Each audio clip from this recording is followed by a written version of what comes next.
ओम शांति। तो हम सभी अभी अमृत वेला की बुक पढ़ रहे हैं, जिसको आगे कंटिन्यू करते हैं। आज छठा चैप्टर है, अमृत वेले शक्तिशाली याद। भक्त बनने के बजाय स्व स्थिति को समर्थ बनाओ। अमृत वेले जब याद में बैठते हो तो बिंदु रूप अथवा फरिश्ता स्वरूप स्थिति में बैठो, परंतु इस स्वरूप में स्थित होने में मेहनत लगती है। कारण क्या होता है? स्वयं अपना रूप चेंज नहीं करते, सिर्फ बाप को उस स्वरूप में देखते हो। बाप को बिंदी रूप में या फरिश्ते रूप में देखने की कोशिश करते, लेकिन जब तक खुद नहीं बने हैं तब तक मिलन नहीं मना सकते। सिर्फ बाप को उस रूप में देखने की कोशिश करना, यह तो भक्ति मार्ग के समान हो जाता। जैसे वह देवताओं को उस रूप में देखते हैं और खुद वैसे के वैसे होते, उसी समय वायुमंडल खुशी का होता, थोड़े समय का प्रभाव पड़ता, लेकिन वह अनुभूति नहीं होती।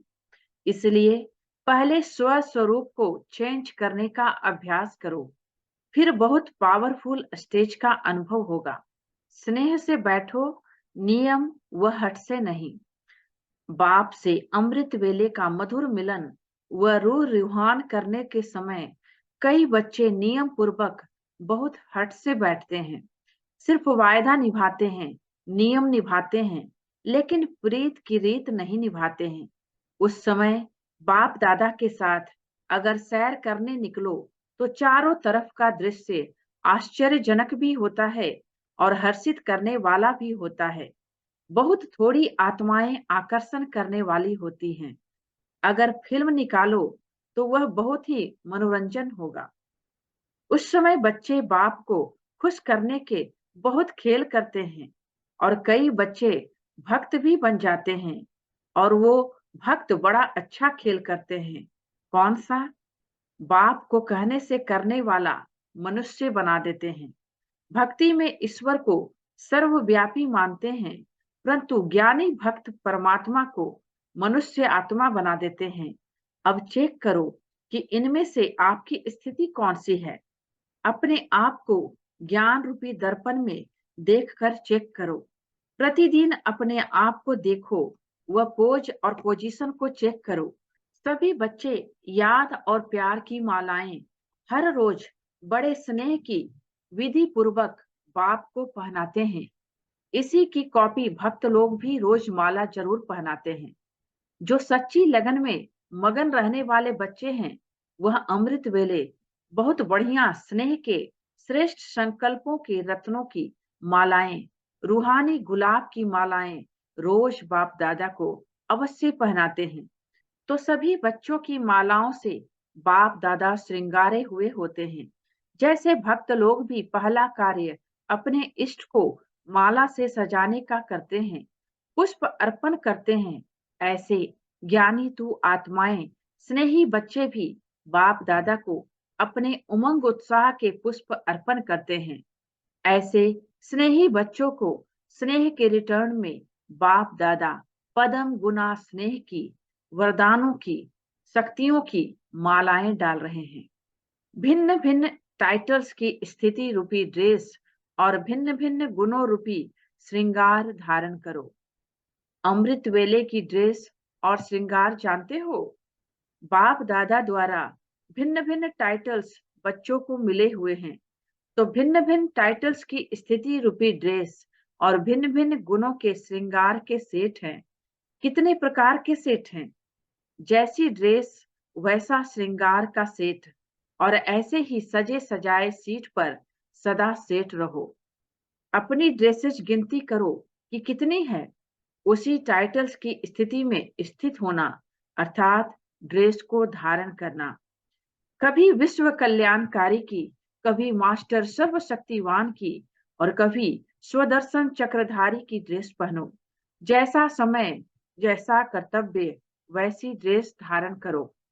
साथ साथ भिन्न भिन्न गुणों के श्रृंगार करो। यह भिन्न भिन्न श्रृंगारों के सेट धारण करो। हाथों में, गले में, कानों में और मस्तक में यह श्रृंगार हो।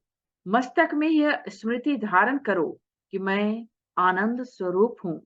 यह मस्तक की चिंदी हो गई। मुख द्वारा अर्थात गले में भी आनंद दिलाने की बातें हूँ। यह गले की माला हो गई। हाथों द्वारा अर्थात कर्म में आनंद स्वरूप की स्थिति हो। यह हाथों में कंगन हो गए। कानों द्वारा भी आनंद स्वरूप बनने की बातें सुनते रहना, यह कानों का श्रृंगार है। पांव द्वारा कदम कदम आनंद स्वरूप बनने और बनाने को ही उठे, यह पांव का श्रृंगार है। तो अमृत वेले से श्रेष्ठ श्रृंगार का सेट धारण करो। जब श्रेष्ठ टाइटल्स की ड्रेस पहनेंगे, गुणों की श्रृंगार करेंगे, तो जैसे सतयुग में विश्व महाराजा व विश्व महारानी की राजाई ड्रेस के पीछे दास दासियां ड्रेस को उठाते हैं, वैसे अब मायाजीत संगम युगी स्वराज्य अधिकारियों के टाइटल्स रूपी ड्रेस में स्थित होने के समय यह पांच तत्व, यह पांच विकार आपकी ड्रेस को पीछे उठाएंगे, अर्थात अधीन होकर चलेंगे। अपने 4 रूपी दर्पण में जैसे अमृत वेले उठकर शरीर का श्रृंगार करते हो ना, वैसे पहले बाप द्वारा मिली हुई सर्व शक्तियों से आत्मा का श्रृंगार करो। जो श्रृंगार किए हुए होंगे वह संहारी मूर्त भी होंगे।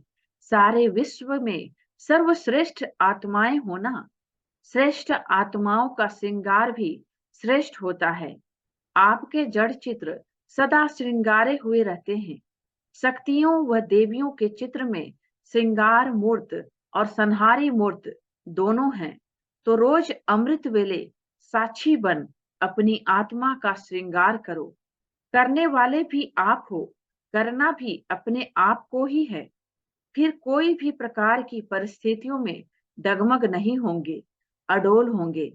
अमृत वेले से लेकर भिन्न भिन्न ड्रेस और श्रृंगार के सेट से सज धज कर सारा दिन बाप के साथ रहना। अमृत वेले से ही फर्स्ट नंबर की ड्रेस पहनना। ऐसी सजी हुई सजनियों को ही साथ ले जाएंगे, औरों को नहीं।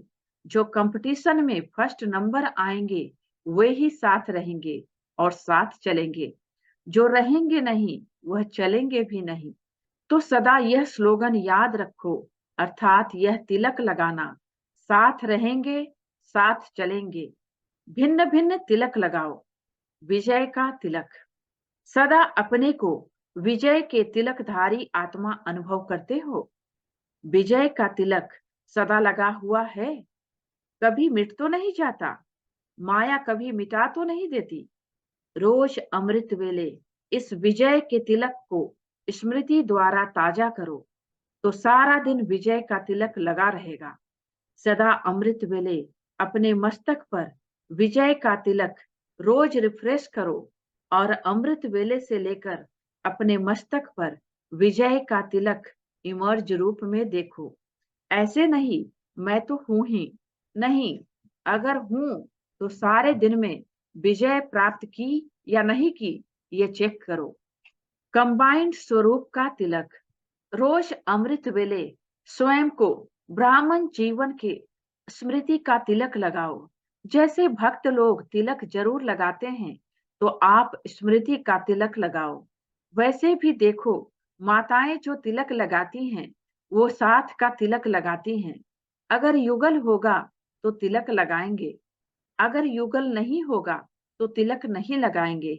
यह साथ का तिलक है।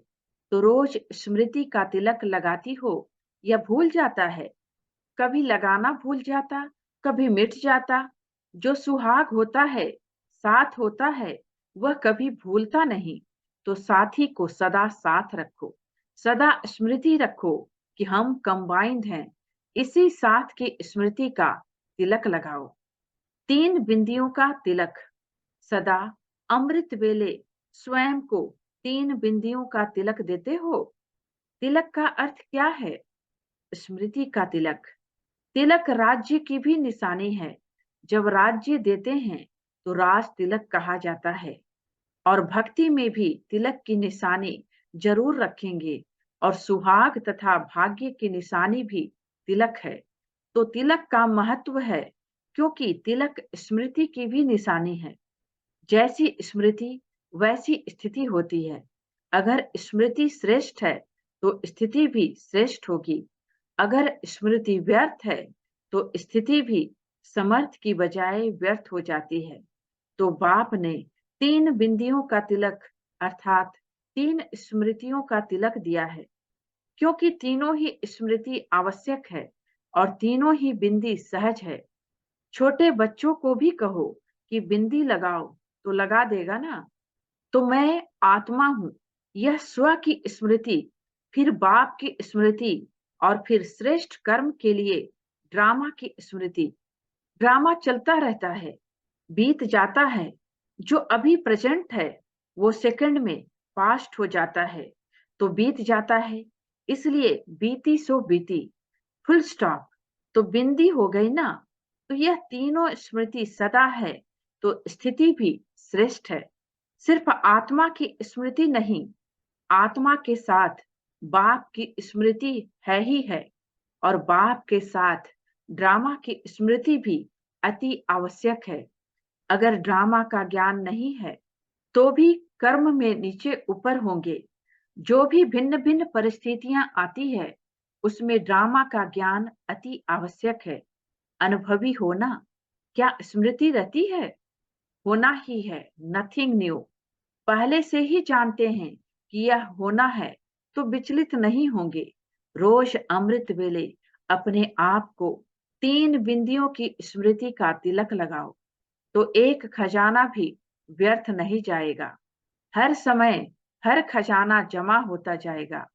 अमृत वेले जब बैठते हैं, अच्छी स्थिति में बैठते हैं, तो दिल ही दिल में बहुत वायदे करते हैं। यह करेंगे, कमाल करके दिखाएंगे। यह तो अच्छी बात है, श्रेष्ठ संकल्प करते हैं। लेकिन बाप दादा कहते हैं कि इन सब वायदों को कर्म में लाओ। सिर्फ वायदा नहीं करो, लेकिन जो भी वायदे करते हो वह मन, वचन और कर्म में लाओ। बाप दादा सदा कहते हैं कि अमृत वेले सदा 3 बिंदियों का तिलक लगाओ। आप भी बिंदी, बाप भी बिंदी, और जो हो गया, जो हो रहा है, नथिंग न्यू, तो फुल स्टॉप भी बिंदी। यह 3 बिंदी का तिलक अर्थात स्मृति का तिलक मस्तक स्मृति का स्थान है, इसलिए तिलक मस्तक पर ही लगाते हैं। 3 बिंदियों का तिलक लगाना अर्थात स्मृति में रखना, फिर सारा दिन अचल अडोल रहेंगे। यह क्यों, क्या ही हलचल है, तो अचल रहने का साधन है। अमृत वेले 3 बिंदियों का तिलक लगाओ। यह भूलो नहीं, जिस समय कोई बात होती है उस समय फुल स्टॉप लगाओ। ऐसे नहीं कि याद था लेकिन उस समय भूल गया। गाड़ी में यदि समय पर ब्रेक न लगे तो फायदा होगा या नुकसान?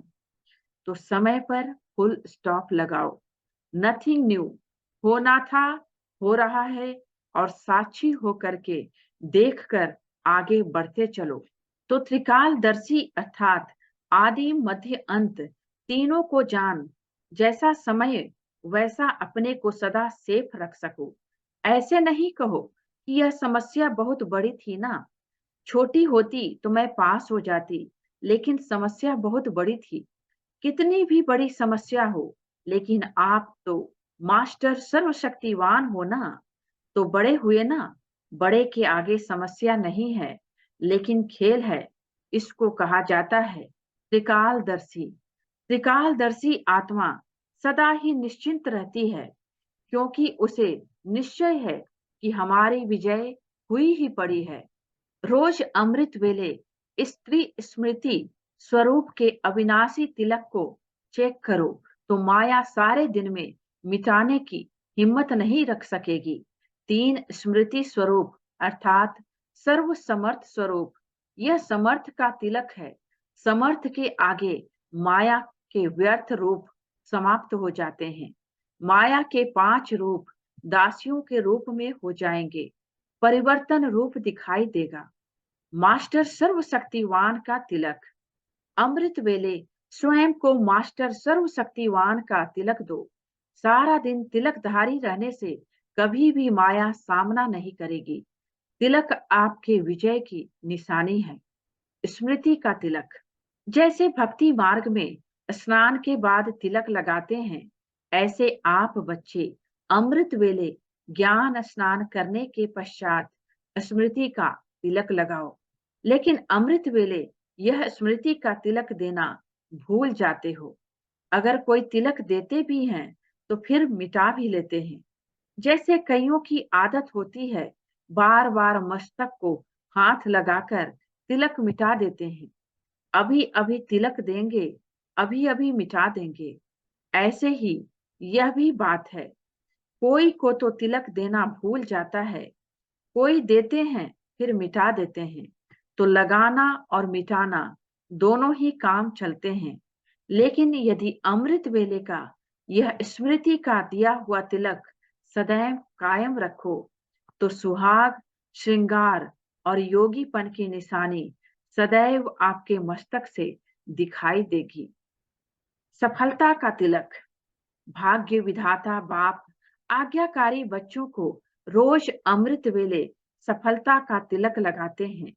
बाप रोज सभी सेवा केंद्रों पर आज्ञाकारी बच्चों को सफलता का तिलक लगाने के लिए चक्र लगाते हैं। अगर बच्चे सोए हुए हैं तो उनकी गफलत है।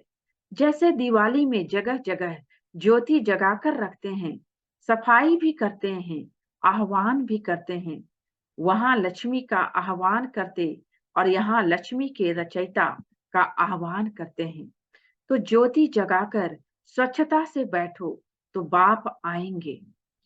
बाप से सर्व वरदान ले लो।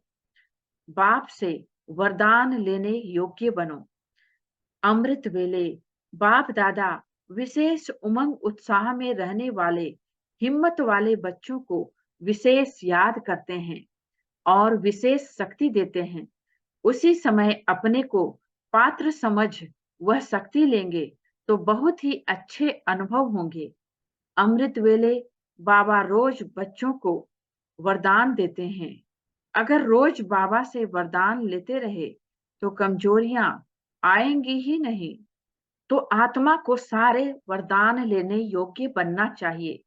बाबा से प्यार है तो आत्मा बाप से सर्व वरदान लेने के योग्य बन जाती है। अमृत वेले से ही वरदानों को स्मृति में लाओ। बाप द्वारा जो भी वरदान मिलते हैं, उन वरदानों को रोज अमृत वेले और कर्म योगी स्थिति में बार बार दिल से याद करना, तो वरदान कायम रहेंगे। दिल शिकस्त कभी नहीं होना। वरदान प्राप्त है। सिर्फ जैसे स्थूल नयनों में बिंदी निरंतर चमक रही है, ऐसे सदा नयनों में बाप बिंदी को समाकर रखना। रख सकते हो ना? मुश्किल है? मुश्किल नहीं है, सहज है। अच्छा, तो जैसे स्थूल बिंदी निरंतर है, ऐसे नैनों में निरंतर बाप बिंदी भी समाया हुआ हो, तो और किसी तरफ भी नयन आकर्षित नहीं होंगे। मेहनत से छूट जाएंगे और तरफ नजर जाएगी ही नहीं। बिल्कुल सेफ हो जाएंगे। कुछ भी हो जाए, लेकिन नैनों में सदा बिंदी बाप समाया हुआ हो। सदा नैनों में समाया हुआ होगा तो दिल में भी वही समाया हुआ होगा। बाबा से सर्व संबंधों का अनुभव करो। भोले भंडारी बाबा, अमृत वेले बाप दादा विशेष बच्चों के प्रति दाता के स्वरूप और मिलन मनाने के लिए सर्व संबंधों के स्नेह संपन्न स्वरूप, सर्व खजानों से झोली भरने वाले भोले भंडारी के रूप में होते हैं। उस समय जो भी करना चाहो, बाप को मनाना चाहो, रिझाना चाहो, संबंध निभाना चाहो, सहज विधि का अनुभव चाहो, सर्व विधियां और सिद्धियां सहज प्राप्त कर सकते हो। प्राप्ति के भंडार देने वाला दाता सहज ही प्राप्त हो सकता है। सर्व गुणों की खाने, सर्व शक्तियों की खाने बच्चों के लिए खुली हैं। हर संबंध का सुख लो और नष्टो मोहा बनो। बाप को सर्व संबंधों से अपना बना लिया है, सिर्फ बाप के संबंध से नहीं, लेकिन सर्व संबंध बाप के साथ हो गए। बाप को अपना बनाना अर्थात बाप का खुद बनना। तो सर्व संबंध से एक बाप, दूसरा न कोई। जिसके सर्व संबंध बाप के साथ हो गए, उसका विशेष गुण क्या दिखाई देगा? वह सदा निर्मोही होगा। जब किसी तरफ लगाव अर्थात झुकाव नहीं, तो माया से हार हो नहीं सकती।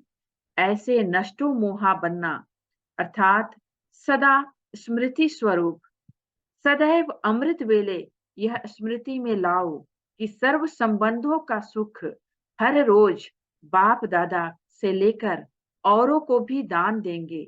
हर संबंध का सुख लो, सर्व सुखों के अधिकारी बन, औरों को भी बनाओ। ऐसे अधिकारी समझने वाले सदा बाप को अपना साथी बनाकर चलते हैं। जो भी काम हो तो साकार साथी न याद आवे, पहले बाप याद आवे। सच्चा मित्र भी तो बाप है ना। ऐसे सच्चे साथी का साथ लो तो सहज ही सर्व से न्यारा और प्यारा बन जाएंगे। एक बाप से लगन है तो नष्टो मोहा है। एक संबंध की भी अनुभूति से वंचित रहेंगे तो सारा कल्प वंचित रह जाएंगे। समय पर वह निरंतर विजय का झंडा क्यों नहीं लहराता? उसका कारण क्या है? आप लोग भी फंक्शन में झंडा लहराते हो तो समय पर क्यों नहीं लहराता है? कारण पहले से रिहर्सल नहीं करते। ऐसे विजय का झंडा लहराने के लिए मुख्य बात रियलाइजेशन नहीं है। अमृत वेले से रियलाइजेशन कोर्स शुरू करो।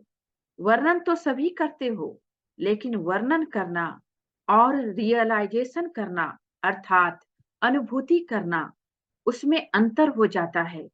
एक है सुनना व सुनाना कि बाप से सर्व संबंध है, लेकिन हरेक संबंधों की अनुभूति और प्राप्ति अपनी अपनी है।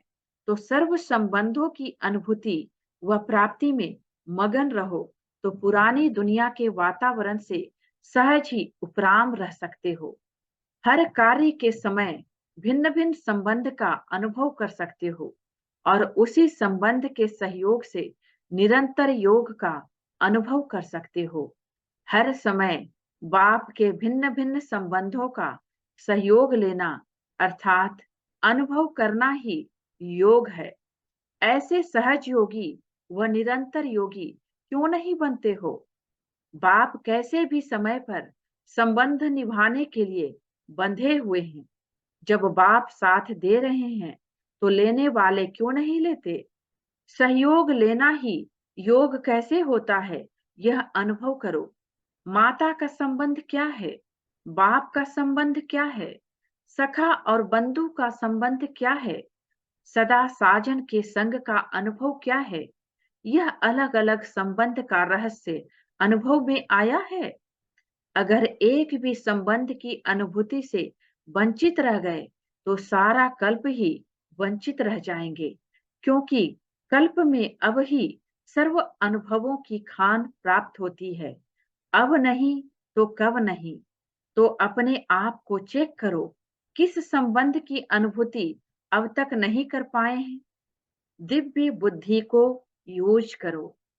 दिव्य बुद्धि को यूज करने के अभ्यासी बनो। बाप दादा द्वारा सभी बच्चों को बुद्धि रूपी लिफ्ट की गिफ्ट मिली हुई है। गिफ्ट तो सबको मिली हुई है, लेकिन उसको कार्य में लाना हरेक के ऊपर है। यह बहुत पावरफुल और बहुत सहज लिफ्ट की गिफ्ट है। सेकंड में जहां चाहो वहां पहुंच सकते हो। यह वंडरफुल लिफ्ट तीनों लोकों तक जाने वाली है। लिफ्ट द्वारा जितना समय जिस लोक का अनुभव करना चाहो, उतना समय वहां स्थित रह सकते हैं। इस लिफ्ट को विशेष यूज करने की विधि है। अमृत वेले केयरफुल बन स्मृति के स्विच को यथार्थ रीति से सेट करो तो सारा दिन ऑटोमेटिकली चलती रहेगी। सेट करना तो आता है ना? अच्छी तरह से अभ्यासी हो ना? दिव्य बुद्धि रूपी लिफ्ट सारे दिन में कहाँ अटकती तो नहीं है। यह लिफ्ट सिर्फ संगम युग पर ही प्राप्त होती है। रूहानी ड्रिल का अभ्यास करो। अमृत वेले यह अभ्यास करना है कि हम जैसे अवतरित हुए हैं, कभी ऐसे समझो कि मैं अशरीरी और परम धाम का निवासी हूँ, अथवा अव्यक्त रूप में अवतरित हुई हूँ, और फिर स्वयं को कभी निराकार समझो। यह 3 स्टेजेस पर जाने की प्रैक्टिस हो जाए, जैसे कि एक कमरे से दूसरे कमरे में जाना होता है। तो अमृत वेले यह विशेष अशरीरी भव का वरदान लेना चाहिए। अभी विशेष यह अनुभव हो, ऐसा अभ्यास करो जो जहां बुद्धि को लगाना चाहे वहां स्थित हो जाए। संकल्प किया और स्थित हुआ। यह रूहानी ड्रिल सदैव बुद्धि द्वारा करते रहो। अभी अभी परमधाम निवासी, अभी अभी सूक्ष्म अव्यक्त फरिश्ता बन जाएं, और अभी अभी साकार कर्मेंद्रियों का आधार लेकर कर्मयोगी बन जाएं। इसको कहा जाता है संकल्प शक्ति को कंट्रोल करना। संकल्प को रचना कहेंगे और आप उसके रचयिता हो। जितना समय जो संकल्प चाहिए उतना ही समय वह चले। जहां बुद्धि लगाना चाहे वहां ही लगे। इसको कहा जाता है अधिकारी। यह प्रैक्टिस अभी कम है, इसलिए यह अभ्यास करो। अपने आप भी अपना प्रोग्राम बनाओ और अपने को चेक करो कि जितना समय निश्चित किया, क्या उतना ही समय वह स्टेज रही। दिव्य बुद्धि को चेक कर ठीक रखो। दिव्य बुद्धि का विमान तो शक्तिशाली है ना, सिर्फ यूज करना आना चाहिए। बाप दादा की रिफाइन श्रेष्ठ मत का साधन चाहिए। जैसे आजकल रिफाइन से भी डबल रिफाइन चलता है ना, तो बाप दादा का यह दिव्य बुद्धि डबल रिफाइन साधन है। जरा भी मनमत परमत का किचड़ा है तो क्या होगा, ऊंचे जाएंगे या नीचे। तो यह चेक करो कि दिव्य बुद्धि रूपी विमान में सदा डबल रिफाइन साधन है। बीच में कोई किचड़ा तो नहीं आ जाता, नहीं तो यह विमान सदा सुखदाई है। जैसे सतयुग में कभी भी कोई एक्सीडेंट हो नहीं सकते, क्योंकि आपके श्रेष्ठ कर्मों की प्रारब्ध है। ऐसे कोई कर्म होते नहीं जो कर्म के भोग के हिसाब से यह दुख भोगना पड़े। ऐसे संगम योगी गॉडली गिफ्ट दिव्य बुद्धि सदा सर्व प्रकार के दुख और धोखे से मुक्त है। दिव्य बुद्धि वाले कभी धोखे में आ नहीं सकते, दुख की अनुभूति कर नहीं सकते, सदा सेफ हैं, आपदाओं से मुक्त हैं। इसलिए इस गॉडली गिफ्ट के महत्व को जान, इस गिफ्ट को सदा साथ रखो। समझा इस गिफ्ट का महत्व। गिफ्ट सभी को मिली है या किसी की रह गई है? मिली तो सबको है ना, सिर्फ संभालने आती है या नहीं यह आपके ऊपर है। सदा अमृत वेले चेक करो, जरा भी कमी हो तो अमृत वेले ठीक कर देने से सारा दिन शक्तिशाली रहेगा। अगर स्वयं ठीक नहीं कर सकते हो तो ठीक कराओ, लेकिन अमृत वेले ही ठीक कर दो। मनन शक्ति द्वारा शक्तिशाली बनो। अगर रोज अमृत वेले अपने एक टाइटल को भी स्मृति में लाओ और मनन करते रहो, तो मनन शक्ति से सदा बुद्धि शक्तिशाली रहेगी। शक्तिशाली बुद्धि के ऊपर माया का वार हो नहीं सकता, अर्थात आत्मा परवश नहीं हो सकती। तो मूल कारण है बुद्धि की कमजोरी, और कमजोरी का निवारण है मनन शक्ति। अच्छा, ओम शांति। तो इस पार्ट में बस इतना ही। नेक्स्ट चैप्टर अगले पार्ट में पढ़ेंगे। तो थैंक यू बाबा का और थैंक यू आप सबका। ओम शांति।